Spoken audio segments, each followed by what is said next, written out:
Salut Bissama, bonsoir les rôlistes. Je m'enregistre après une journée de boulot pour prendre le temps un peu de vous expliquer la suite du jeu de rôle que j'ai commencé à faire, c'est-à-dire ce coup-ci, comme je vous l'avais dit, le système. Alors je vais pas parler du système en détail, je vais un peu faire comme pas de bout. Je vais vous le présenter dans les grandes lignes. Il y aura des présentations plus en détail, surtout pour la création de persos, les combats, et peut-être la magie, et peut-être aussi la création d'objets, qui auront probablement leur vidéo à part. Et ce sera à chaque fois, je pense, un quart d'heure, 20 minutes, le temps de faire un peu le tour et d'expliquer cette première idée. Pour le moment, pour faire simple, je me suis inspiré d'un système de D20, parce que c'est un système que j'aime assez bien. Parce que je voulais pas faire un truc trop axé combat, mais qui puisse permettre de le gérer assez facilement. Donc voilà. Et puis de D20, j'aime bien le côté rajouter des dés, enfin avoir un seuil à dépasser pour une réussite.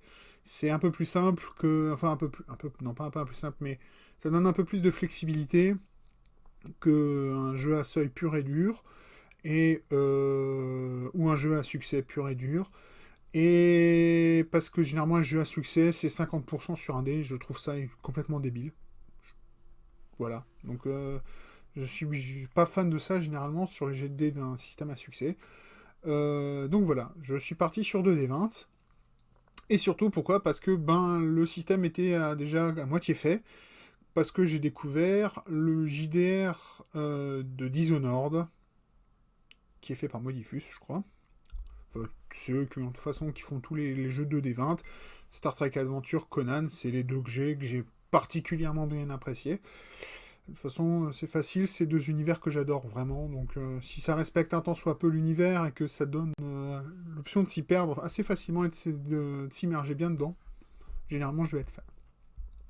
Mais là n'est pas la discussion. Revenons-en à notre système.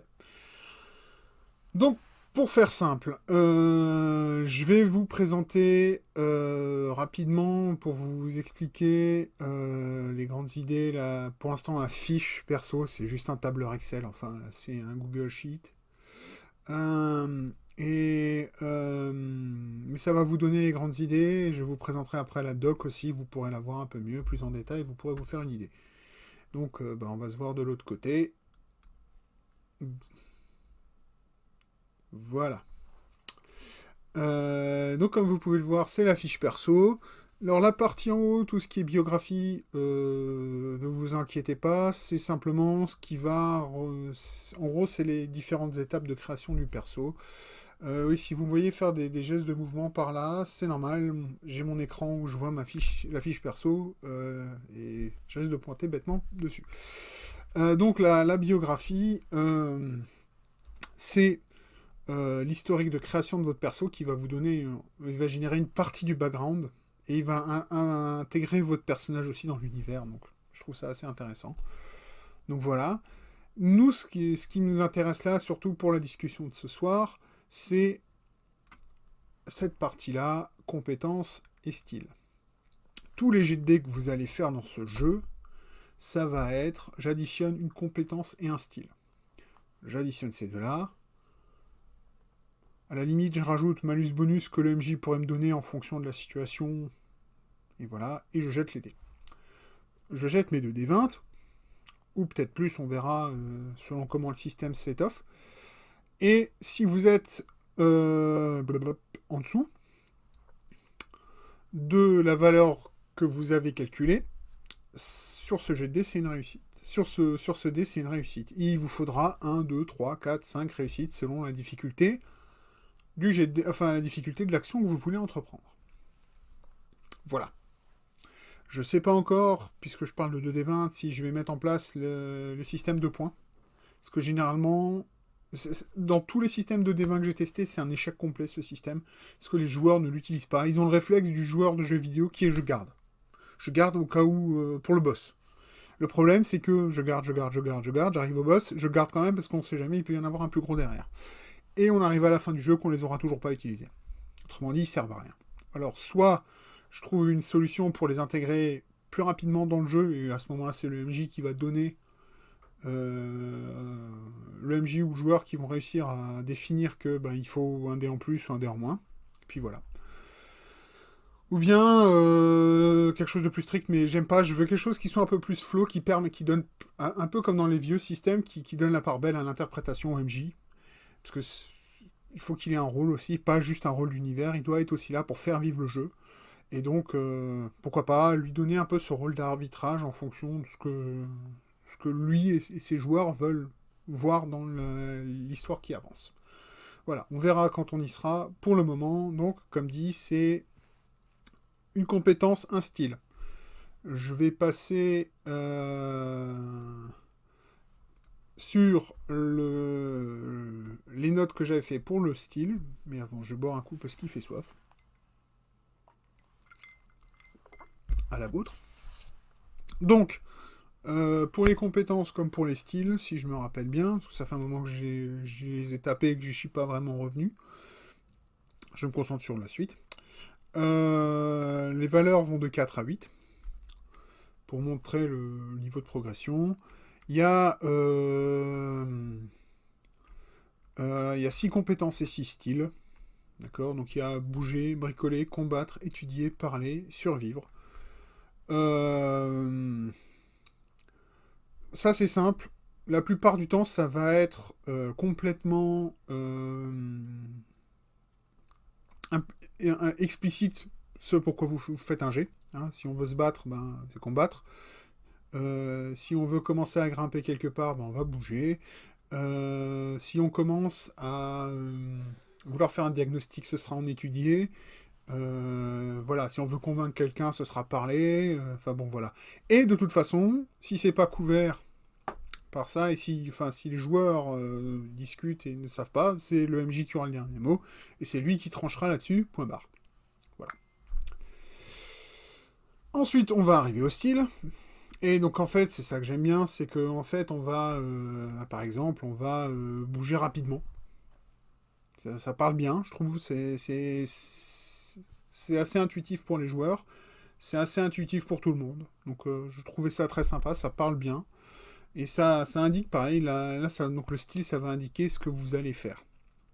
Et puis ça va pareil de 4 à 8.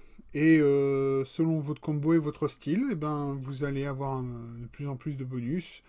Et vous allez faire vos jets de dés. Puis voilà, donc les 6 styles qui existent, c'est courageusement, intelligemment, prudemment, puissamment, rapidement, silencieusement.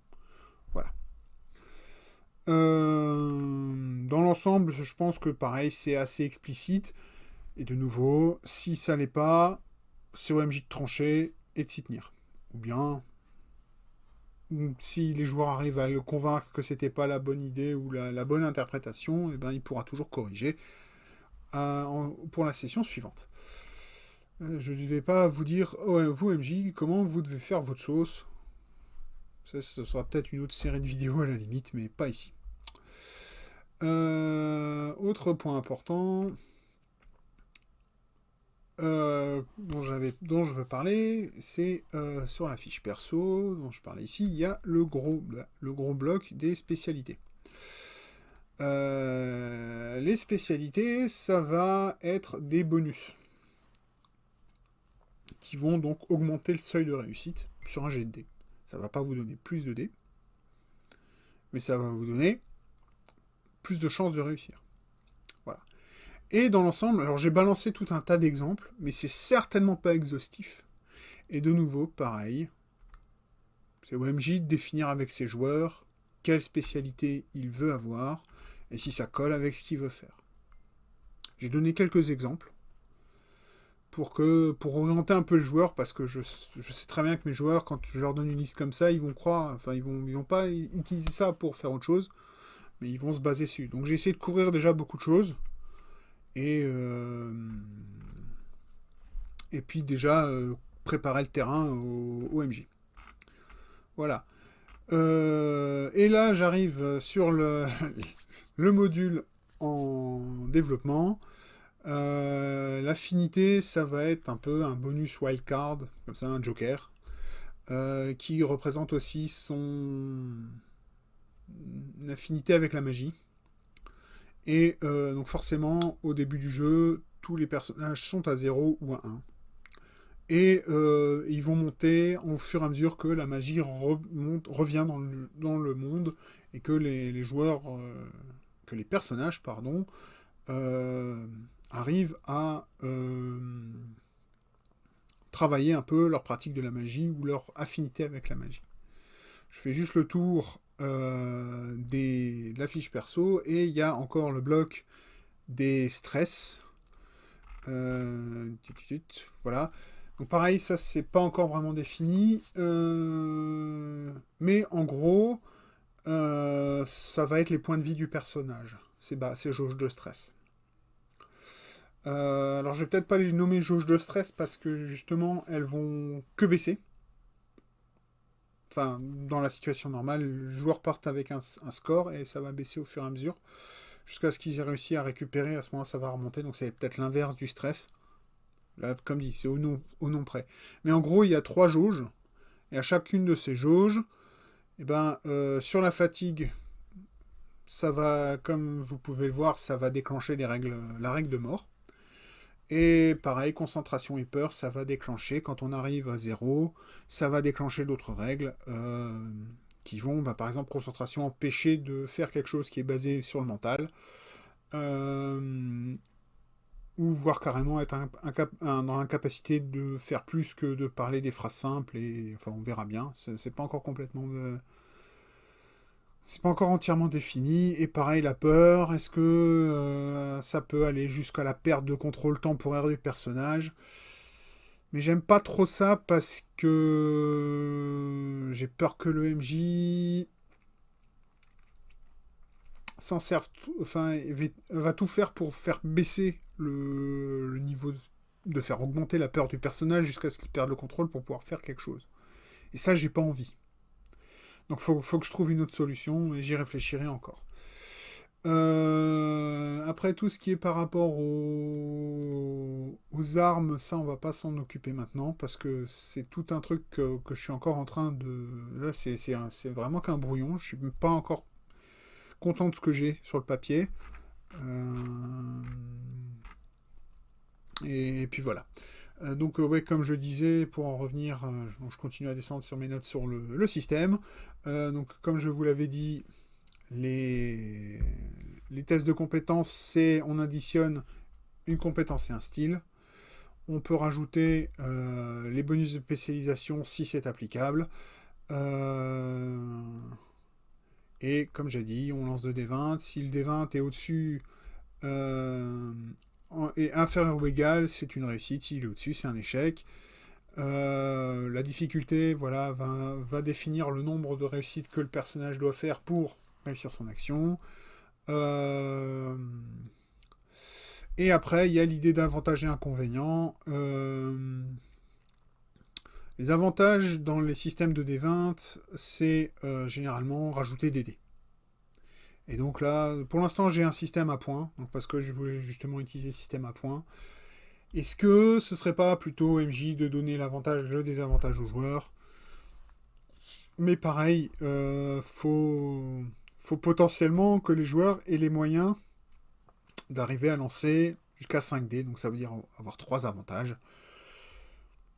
Ce qui veut dire quand même qu'il va falloir trouver des sources de dés, alors que bon, bah, les points, ça vaut juste des points et puis c'est tout. Pareil, hein, donc j'ai l'idée. Donc là, j'ai gardé l'idée de jauge de points, la jauge d'influence pour le joueur, la jauge de menace pour le MJ. Quand un joueur dépense de l'influence, il va donner de la menace au MJ et inversement pour que généralement. Enfin voilà, donc c'est un coup de push-pull, de pousser-tirer qui est normalement dans la boucle de jeu du système de D20. Mais comme dit, c'est un truc que j'ai rarement vu des joueurs faire à mes tables, que je sois joueur ou MJ. Donc, je suis pas très très content de ça et il va probablement falloir que je trouve une alternative. Voilà. Et après, j'arrive au combat, donc je reviendrai dessus une autre fois. Ce n'est pas nécessaire. Donc voilà. Et avec ça, je pense qu'on peut couvrir à peu près toutes les situations. Que ce soit le combat, ou des situations plus sociales, ou l'enquête, ou ce genre de choses.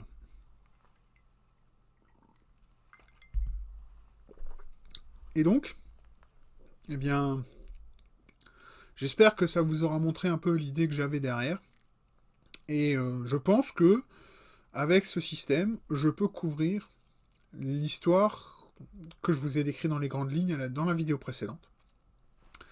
Et même si là, j'ai pas encore créé le système de gestion de royaume, mais pareil, j'aimerais éviter de finir dans un système de gestion aussi lourd que Kingmaker, si vous le connaissez. Et j'aimerais quelque chose de beaucoup plus simple. Je sais même pas si je dois arriver jusque-là, mais je sais aussi qu'il faudra que je fasse un système de combat de masse, parce que c'est quelque chose qui doit arriver dans cet univers. C'est des grandes batailles et les joueurs seront au milieu. Je sais pas si vous connaissez GURPS, mais il y a des systèmes de combat de masse dedans, à l'époque où je jouais beaucoup à GURPS 3. Et ces combats de masse, c'est sympa, mais c'est en gros une demi-heure de discussion et de calcul. On regarde de table, on fait 3 jets de dés, c'est fini. C'est pratique, c'est très pratique, ça va vite. Enfin, vite. Ça va beaucoup plus vite qu'un combat qu'on devrait gérer tour par tour. Mais, il manque un truc.